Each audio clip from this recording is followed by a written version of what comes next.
Hello, my name is Mason Zabrucki, and this is going to be the first of 5 or 6 video logs for this winter session.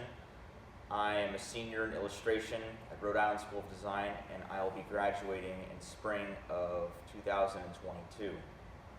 This is an independent study project. I hope I said that right. And I've basically taken it upon myself to make the largest painting that I have made in my life yet. This canvas is 9 by 12 feet, and I obtained it from my mentor Ron Ehrlich, who also lives in Providence, Rhode Island. So everything here is unscripted, and I do not want to have any kind of plan going forward. All that I want to do is put something on this canvas that is going to look really nice. And like I said, I have zero plan in mind. None of these entries are going to be scripted. They are intended to simply catch what I'm going through in the motions of making this composition, and I hope something really great comes out of it. And thank you for watching.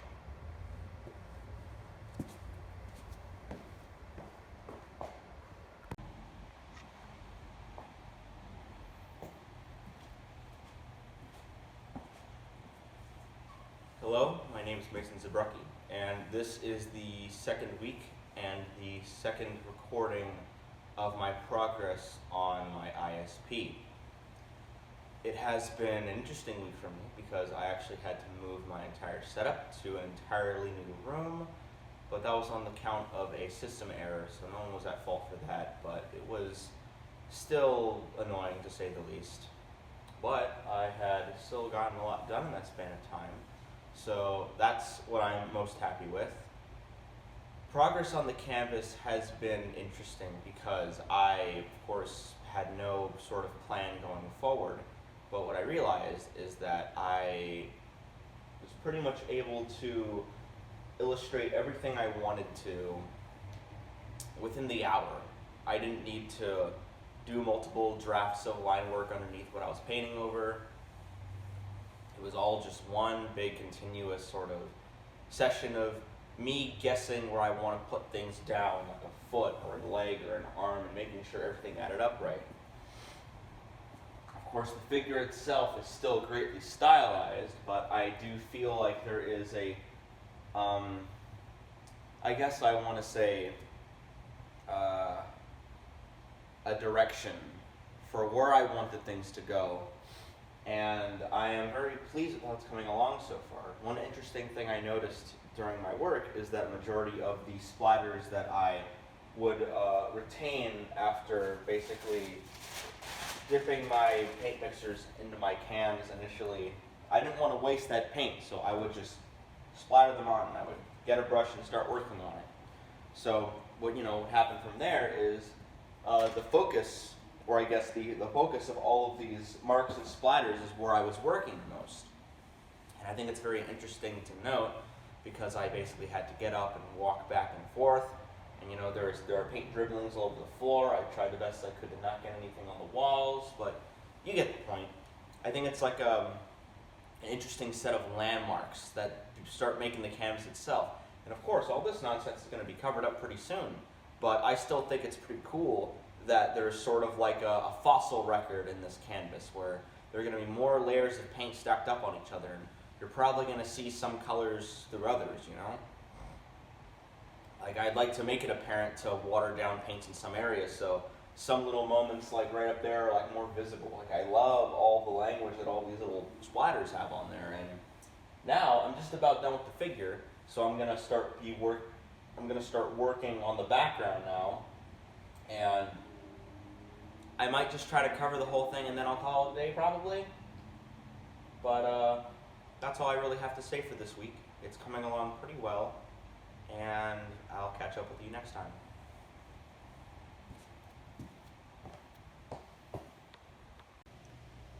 Hello, I'm Mason Zabrucki, and this is the third installment of my ISP progress And as you can see, this video is a little different from what I normally do, and that's because I'm behind the camera this time, because I wanted to just show off everything I have done so far within these 3 weeks that I've been working on this. And I want to say that I'm very happy with how this is coming along. I just started working with the yellow here, and from here I'm going to be focusing more on cleaning up a lot of the lighter areas with reds and blues. And I'm probably going to start breaking into the green really soon as well. And I guess in terms of progress, or more or less my process, I want to talk about how I think the addition of one color can really make everything here pop. Because even though I am working with a pretty decent array of colors from what you can see over here, there really isn't a lot going on technically, I'd like to say. And the yellow has done a fantastic job at bringing all of these sort of more minute details out within the design itself. Excuse me, I hope I don't sneeze. Anyhow, this is something that I'm kind of used to. When it comes to a lot of paintings that I do, I like to layer stuff up like that. So typically I'll block stuff in and layer on top of it. That seems like a thing a lot of painters do. I don't really think my technique is particularly sound, but one thing I can probably touch upon is how right here I ended up making a splatter I actually wasn't too pleased with. So I ended up trying to paint over it, and what I did is that I intentionally watered down the darker paint that I was using here, so some of the mark that was covered up would still shine through.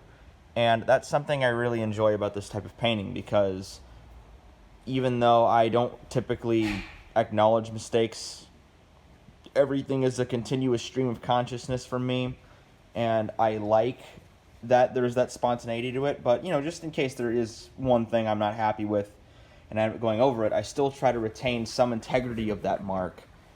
And that's something I think a lot of other artists will try to avoid. I'm not trying to put my words in other people's mouths, but usually, at least from a lot of art I've seen, people don't like mistakes like that.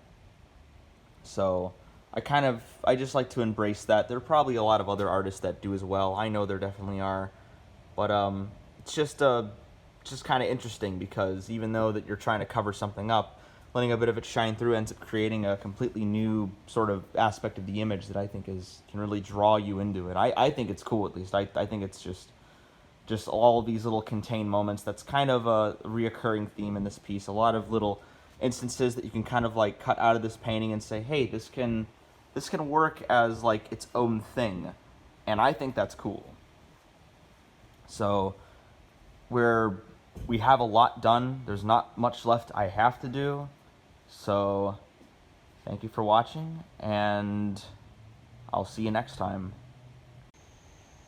Hello, this is Mason Zabrucki, and this is, I think, the 4th installment of my ISP. I have since taken it off the wall and spread it across the floor, so I could work out some of the more intricate details. We're kind of at that point where the piece is almost complete, and I felt that getting it in a new position would help with figuring out what areas of it I should tackle next. I have started to include the pink, which is a color I have not used up until now, so the bucket is still very much full, but with it comes very limited inclusion. But that's fine, because I think this piece is on a roll as is, so it doesn't need a lot of crazier ingredients to work better, I think. So the pink is kind of just helping get in there and bring a couple of things forward. And I think what I'm going to do next is I'm going to take some of that darker blue that I've been using for the darkest areas of this piece here, and I'm going to water it down and try to spread it across a couple of the areas that are somewhat competing with some of the other areas that are like in the foreground. So as an example, you see that tooth right there. I think I might splash some on that, just so it's not the same exact value as the red as the tooth that's like meant to be right in front of it. So we get at least like a little bit of an idea of the perspective here, maybe. I'm really liking these red splotches that I have in the back. They also look like teeth, and they also give the impression that this piece does kind of recede back further, and there are just more teeth that are just all around there. However, so there's that, and I think I'm probably going to do the green as well. Maybe just a bit more green. With all the more yellow and pink I put on, some of the green got covered up. There are some very tasteful areas of green, like right here. I love that little drip because it actually looks like there's some kind of weird layer of like mucus or slobber that's kind of dripping off of it. Same with these little yellow streaks right here. Something you can only get if you're hanging this piece up on the wall. So I don't think I'm going to hang this piece back up again because we've already reached that point where I've kind of collected all the small little spots I've wanted to. This piece is just a big collection of moments that I like, which is sort of a concept that I touched upon, I think, all the way back in like the second video I made. But you get the point, where ultimately this piece is a lot of small things I like coming together to make something really big that I like a lot. And I just like how much I was able to put into this, because I have this very bizarre philosophy with whenever I'm working on something, it's like I look at a piece and I'm like, I can't do that again. I can't just fill in all these little negative spaces in between it. And then I just work at it, and then I realize that I'm kind of just, I guess, picking away at it. It's a really weird thing. It's something that actually kind of I reminisced on in high school a little bit, where I just had a very weird outlook of artwork, and generally a lot of the art I made was kind of small and subdued and didn't have any background, just because I wasn't sure where to go from there. But I guess when I'm able to kind of slow down and space things out, I can really, really stretch a project. I mean, I was able to plan this entire layout in essentially one day, and from there I just filled in all the details, and for the most part it hasn't really diverted much from when I started. So I guess it's cool that I can put something on a canvas, just like a simple little like pen drawing, and then I can just immediately know where everything is and not really need to change that much. And whatever I do change is usually things that I intentionally just left up in the air, and it's like, screw it, I'll come back to that later. So here we are. And I hope you all enjoy it. There might be a fifth, maybe not. I really can't say. But this piece is in a very complete state right now, and thank you for watching.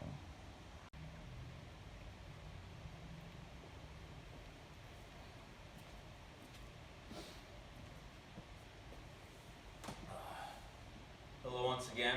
I am Mason Zabrucki, and this is the fifth and final week of my ISP.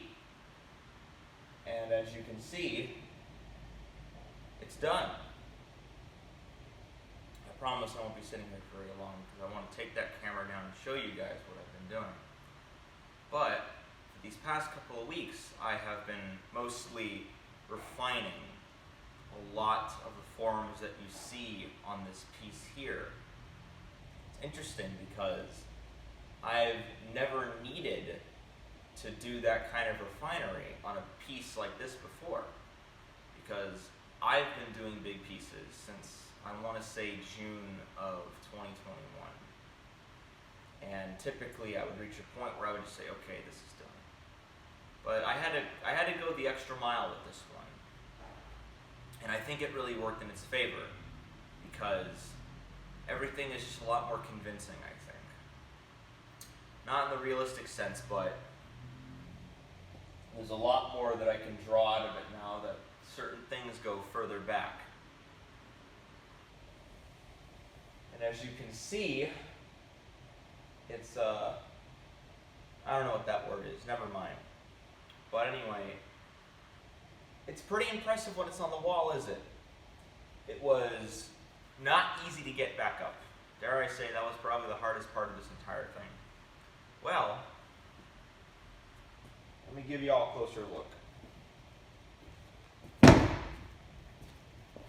have no idea how this is going to cooperate with my camera. Alright, so let's get a closer look.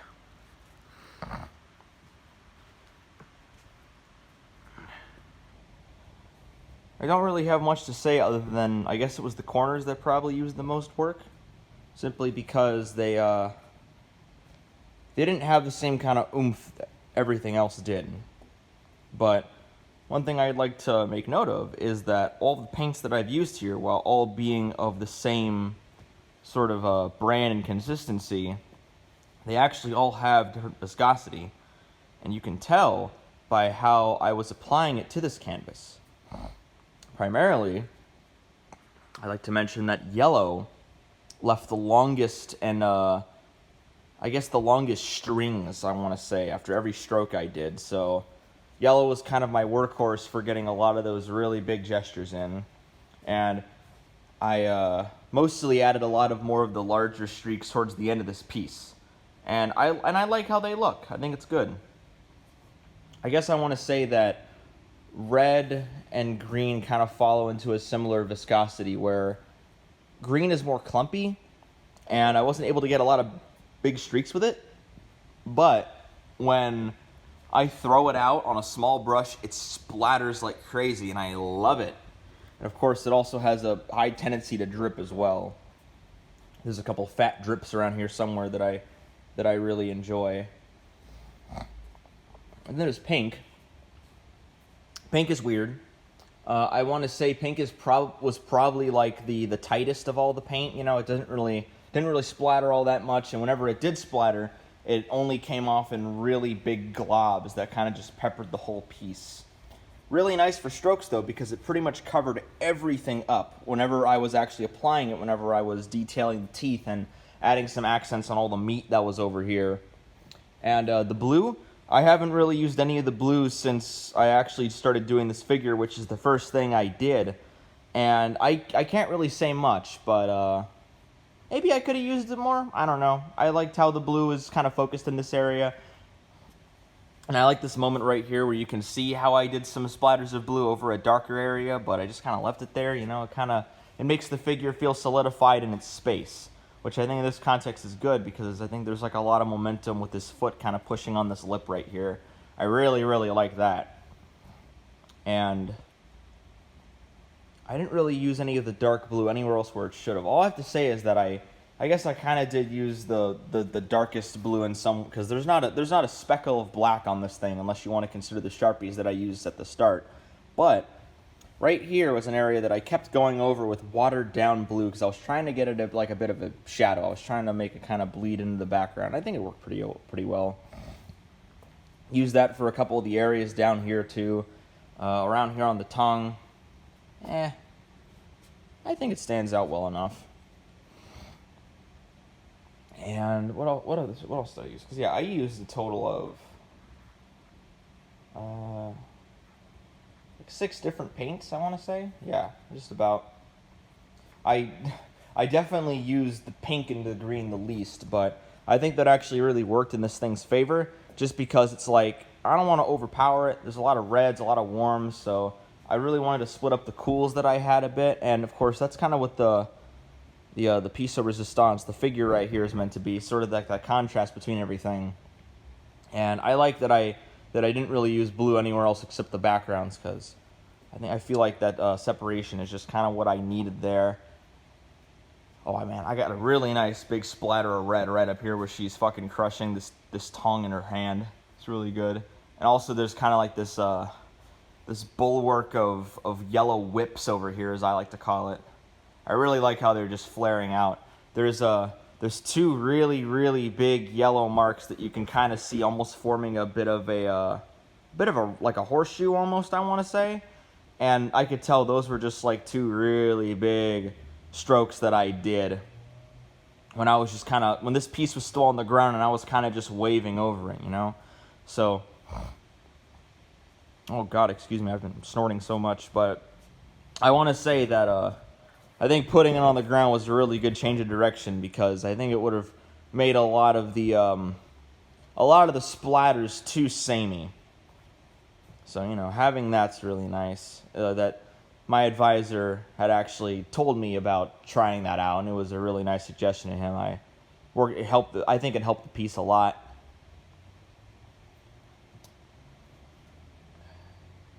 Oh, and there's my signature. Typically, what I'll do is I'll just do an M and then I'll put a big old Z through it. But I said, fuck it. This is my big painting it's so big and somatic. You don't really want to focus in on a very small area. And I'm usually the one that's kind of apt to hide my signature in parts of my work. But screw that. I wanted to put my whole ass hand on it because it's my hand, it's my work. That's like the best. I think that's the best possible signature you could put on your piece. If people already know who you are, I don't know. I might put an MZ somewhere, maybe on the back. I don't know. Not really important. This is definitely the most well-documented piece of work I've done in my life yet, because I typically don't monitor the progress of anything that I do. Because honestly, that the process was never really something that I felt was all that important, which is kind of an understatement considering the undertaking I did to put this whole thing together. But I don't know. Hope it doesn't feel like I'm pandering or anything like that. It's my work. It's what I do. I typically don't think much about the process until after I'm done, and then I'm like, maybe I should have talked about that at some point. But it's just kind of all spontaneous for me, I didn't zero planning here. This was me just doing what I wanted to, and occasionally being offered to try out something else from the guy that was advising me, and that's pretty cool. Because when it's only you looking at what you do, you don't have a lot of perspective, I guess. So having an outsider come in and take a look at it as it's being put together is pretty interesting. Well, I don't really have anything else to say. This is what I spent 5 weeks on. This is what I did, and I'm really happy with it, and I'm glad all of you rode out all the way until the end with me. And maybe I'll do something else like this at some point. Who knows? So, thanks and bye.